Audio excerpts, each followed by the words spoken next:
On Sunday the 11th of October 1987, a train departs Leeds Station in Yorkshire bound for London King's Cross. Shortly after leaving the station, it makes a sharp turn left onto a small section of track known as the Holbeck Viaduct. And after this train has trundled south out of the city, the track is disconnected from the main line and closed forever. No trains would run along this line ever again.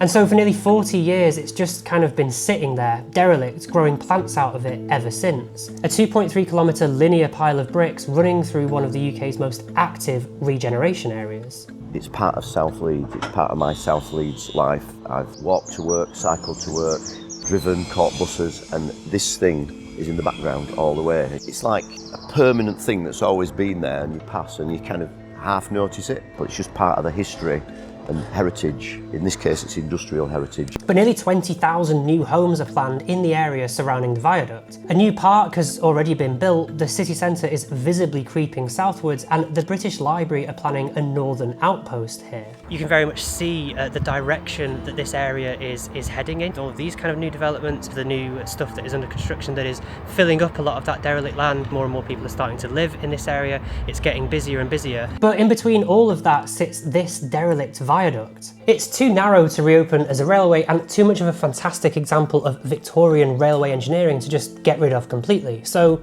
what can we do with it? Well, I caught up with two people who see it as the perfect opportunity to convert it into Yorkshire's answer to the New York Highline. The vision for the scheme is to create this wonderful snaking linear park, walkway, cycleway that runs from the station right to very close to Elland Road football ground. A green spine connecting the city centre to Leeds United Stadium in the south of the city, with access created at various points along the route to turn it into one of the country's most brilliant and unique walking routes. And what a different view you get of the city, the landscape, the buildings, compared to being walking on the road. So that experience of walking through all these buildings, we've always said it's going to be Leeds' version of the New York Highline. Further along, there are unused arches which would come with the viaduct. So the opportunities there to do small businesses, cafes, bars, restaurants is phenomenal. You get people, little destinations at each point, similar to, again, the New York Highline, become little destinations along the road. Sort of like a high street, but elevated and full of plants and greenery. And due to being derelict and abandoned for the last 40 years, nature has already provided a lot of that greenery. It's a great example of pioneer planting. You know, it's plants are opportunistic, and you know, here you have it, an old derelict railway alignment, and you've got silver birch and valerian, hawthorn, buddleia all growing happily without any maintenance regime, anyone planting them. It's just wind-blown seed coming in and plants taking root. Yeah, I mean, it's one of the great things about horticulture and planting. You can get the right plant to grow anywhere, so it doesn't take that much investment to make a reality. You know? The viaduct runs from this point to the south of Leeds Station, through Holbeck, over and under various roads and live railways, to within 100 metres of Leeds United Stadium at Elland Road. And currently that walk from Leeds Station down to the football ground, which is a route that some 37,000 fans have to take whenever Leeds plays at home, is pretty dismal. It goes through dark underpasses and industrial estates, over and under motorways, and through dimly lit subways. I'm also a Leeds United fan, so the fact that this could take people from the station to Elland Road is just a wonderful concept. Fantastic match day experience, and for people visiting Leeds, it will be a wonderful way to come off the train and go to the football ground. I bumped into a random conversation with a Notts Forest fan on holiday in a bar, and it's like, oh, who you do sport and stuff like that, and he says, oh, I love coming to Leeds, great place to come. He says, the worst thing about it, and I thought he was going to say, it's that rubbish part of the ground in the old West Stand that we have to sit in, and he said, no, it's the walk. It's the walk from the train station to Elland Road. And that's somebody from outside Leeds, and that's their perception. You know, it's a little thing that stands in their mind, but it's a really, really wiggly, awkward, no wayfinding. It's over motorways, it's under subways, it's over railways, and it literally does that all the way. And Leeds United are planning a massive expansion of their stadium. It's going from 37,000 seats today to over 53,000 in the future. And there's no tram or rail connection to the stadium, so all of those additional people could end up taking Ubers or driving and just clogging up the roads on match days. But if they had this walking route, it would create a much better way to get to the stadium, take loads of cars off the road, and make the city's transport network more resilient on match days. And for the last bit connecting the viaduct to Elland Road Stadium, Graham draws inspiration from London's Wembley Way, which connects the massive stadium at Wembley to the nearby underground station and provides this special and unique matchday experience which Graham wants to see echoed in Leeds. So the road called Lowfields Road that leads from the end of the viaduct to the football ground is, even now, is incredibly well used on match days. Probably about a third of the supporters enter from that side of the ground, and part of the experience of going to Elland Road is going under the subway with the yellow, white and blue tiles on the wall that people have empathy with Leeds United and all that. There's already tens of thousands of people walk down this wide street, which is in an industrial area, but the vision is that that will become much more of a less road, more landscaping, more walkways, and an approach boulevard with banners and flags and, you know, visitor attractions like the bars and the burger pop-up places and stuff like that. Something like that as a sort of Wembley Way type matchday experience it's just beyond thinking for me. It's absolutely fantastic if you think about it. But Graham also emphasised that the viaduct won't just act as an improved gateway to the stadium on match days. Being from South Leeds himself, he sees his project as fulfilling a much greater purpose for the whole community. But before we get into that, here's a quick message from this video's sponsor, Exeter. Now, if you live in a city like I do, chances are you don't have enough storage space for all your clothes. And that's where Exeter's incredible travel bag comes in handy. It squeezes down and compacts all my clothes, giving me 60% more space in my drawers. It ships with this little portable vacuum, which charges with USB-C. It's very small, very light, you press the button and it sucks out all the air, saving room in your storage. This means that all your clothes can get compressed into a much smaller space, saving room in your storage. And if you're like me and are constantly losing your wallet, Exeter have something for that too. The Finder card is an ultra slim tracking device with a 6-month battery which is literally the size of a credit card, so it can fit in any wallet or bag. You can connect it to Apple's Find My app and find it anywhere in the world direct from your iPhone. It also has a 75 decibel ringer that you can set off from 300 feet away, see its exact map location anywhere in the world, and get notified the moment you leave it behind. And lastly, they've also sent me this incredibly slim wallet which can fit up to 7 cards in it. It has this metal ejector trigger giving me easy access to all my cards. I've put my Finder card in here as well, so I'll never lose it. Now, Exeter are currently running their 10th anniversary sale with 40% off,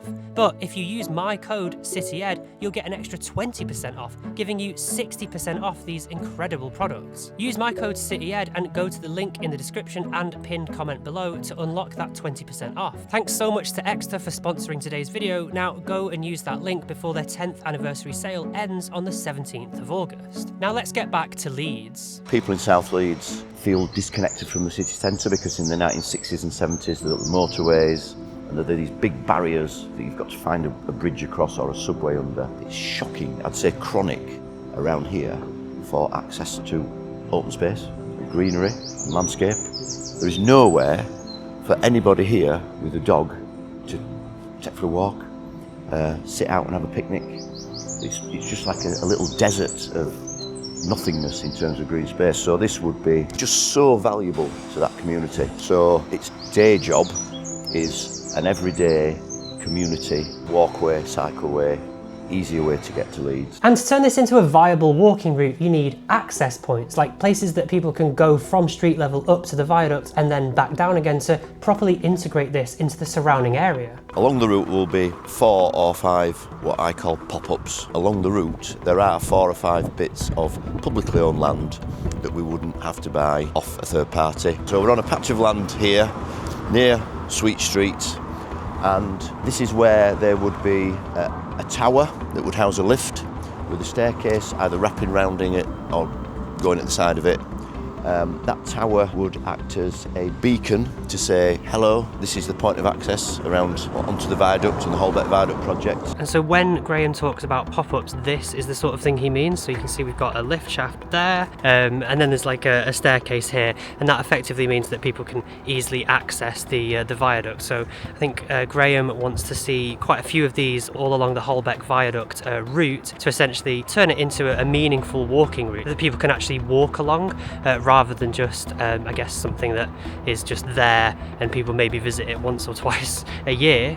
These turn it into something that you could use every single day. So I decided to take a little walk, about a 10-minute walk from the Holbeck Viaduct to this area here, which is Monk Bridge. And the interesting thing about Monk Bridge is that it is essentially Graham's whole vision for the Holbeck Viaduct. What they've done here is they have taken an old railway viaduct which used to run into Leeds Wellington station just down there, and as part of the development of this entire area they have converted that viaduct into a sky garden, just like what Graham is proposing for the Holbeck Viaduct. There's a big new development that has been built either side of the viaduct, and as part of that development they converted the viaduct into this lush green walkway. It's a really nice wide walkway that kind of winds in between the flower beds and the trees. They've cleaned up a lot of those old heritage features. They've even kept, which I thought was really cool, they've even kept an old railway, I think, semaphore or like a signal, which is very much a nod to this viaduct past.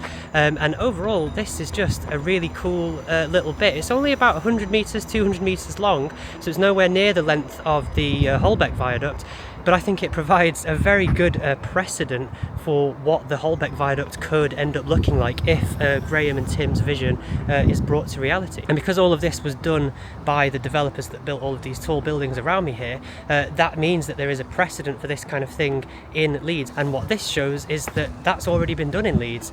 So there's clearly an appetite for it. I mean, this has created a really unique residential development for Leeds City Centre, which has this direct link, this direct green pedestrianised link directly into the heart of Leeds City Centre here. I imagine that people that live here really appreciate having this incredible green, beautiful walk into the city centre. There are also two different pop-up points, or sort of stairways and lifts at either side, which enable people to be able to walk along it here, and they've even got a sort of a cafe and a little bit of a sort of seating area down there as well, which is again part of Graham's vision for the Holbeck Viaduct. So if anything, this Monk Bridge Viaduct, this shows that Graham's vision works. It's busy, it's popular, people are hanging out, people are sitting on the benches. It's clearly somewhere that people want to spend time in rather than just rushing through, and all of this is very much the vision that Graham has for the Holbeck Viaduct, and I think it's very promising to see that this has been such a success,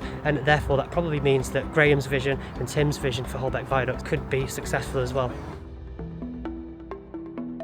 We're starting to get some real coalescence around the sort of process required to get us and take the project forward, and get us from where we are now with a semi-derelict heritage asset which no one can get access or use, and who Network Rail no longer needs, through to a planning application, and then start to look at the longer term viability, the ownership, maintenance and management issues that come along with it, and then take it through to technical design and then implementation. So yeah, we feel like we've got a lot of momentum now, and it's just great to see the project really starting to come forward in a meaningful way now. And we're just really excited at the moment how much progress we're making, how much buy-in we're getting, how much interest we're getting as well for other people who have probably only just heard about the scheme to get involved. Funding starting to come in. We got offered another £10,000 yesterday. Yeah, so really exciting at the moment. It's clearly a massive project that Tim and Graham have already put a considerable amount of time and effort into,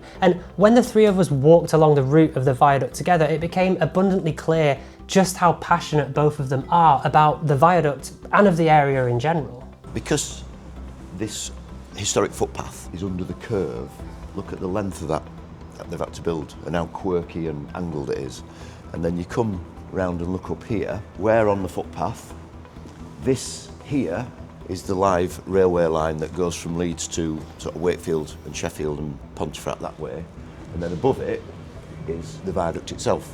This is a great example of how the viaduct curves round and how they kept the infrastructure beneath it and how odd and quirky some of these spaces become. So in the future, you're going to have people walking here, trains going over there, and more people walking up there. And if you want to help the project, you can get involved by checking out their website, which I'll put a link to here and in the description as well. It would be amazing if this video helped Tim and Graham achieve their vision. I think it's incredible that people have visions like this to make our cities better for everyone. All of the best places in our cities, like Covent Garden or the South Bank or, yeah, New York's Highline, started off as ideas like this from people like Tim and Graham. And quite a few people have donated already, so much so that they're able to hit their milestone to do a pre-app application to Leeds City Council. So the ball is really rolling now.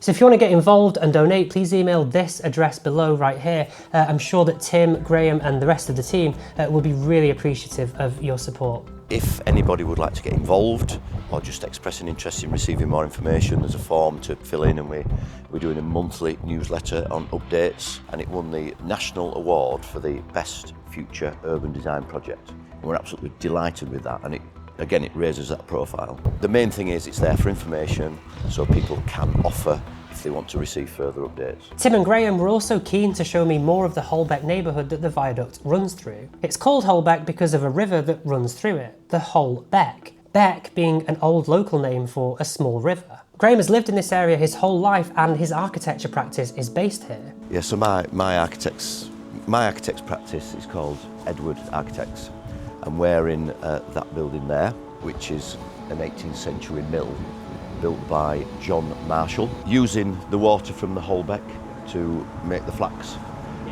John Marshall became the first self-made millionaire in the whole world back in 18 whatever, so that's how important this guy was. And when he got very flamboyant, he then decided to build this Egyptian temple building, which is called Temple Works. And what I do know about this is that on the roof there were sheep grazing on grass on the roof. But it really is a fantastic building, and one of Leeds' not many Grade 1 listed buildings.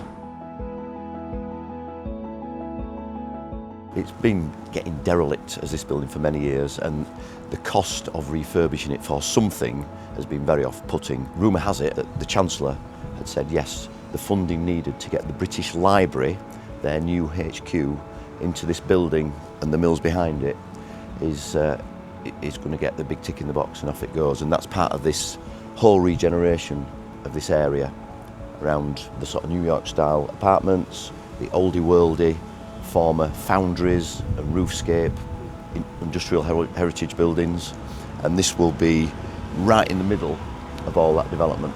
There's a very strong vision, I think, for this area being a city centre extension for Leeds, dragging that city centre outwards to the south here. Tim also mentioned that there's a tram route that is proposed. The Leeds tram route is proposed to come right through here. We're at the junction of Nineveh Road and Sweet Street, and Sweet Street's one of the preferred routes for the new tram under draft proposals. Access to the viaduct would be ideally located here, where you've got this kind of transport hub and connected network of footways, cycleways, tram and road all converging at the same point. And you know, you've got the makings of an integrated transport network. It's really laying the foundation for this massive southwards expansion of Leeds City Centre, and as I said, it's almost going to sort of double, I would say, double the size of Leeds City Centre going forward. And the Holbeck Viaduct that Graham and Tim are massive champions of and clearly very, very passionate about bringing forward could be the sort of the spine, the green corridor that connects all of these areas together, almost like a golden thread or a green thread running through this enormous and ambitious new master plan. It's not going to happen overnight. It's not going to be here within the next 5 years. It is going to be a 20, 30, 40-year plan that your kids and your grandkids will be able to enjoy. Leeds has been around for hundreds and hundreds of years, and this is obviously just the next phase of the city's expansion. And it's really shaping up. It's not much at the moment. When you walk around here, you can just see a load of derelict land, and some people might be like, I don't see the vision, but I think there is a vision here, and I think it's a very exciting vision. If you're as excited as I am about this project, please do go and check out the Holbeck Viaduct project website, where you can sign up to their newsletter or donate. As I said, the ball is really rolling on this project now. They've had a lot of buy-in from local residents and developers and the council as well. And thank you so much to Tim and Graham for taking the time to show me their project and for agreeing to be in this video. They're both lovely guys, and it was amazing to hear their vision for this area and how clearly passionate they are about this project. Thanks so much for watching. Subscribe and give this video a like if you enjoyed it. See you in the next one.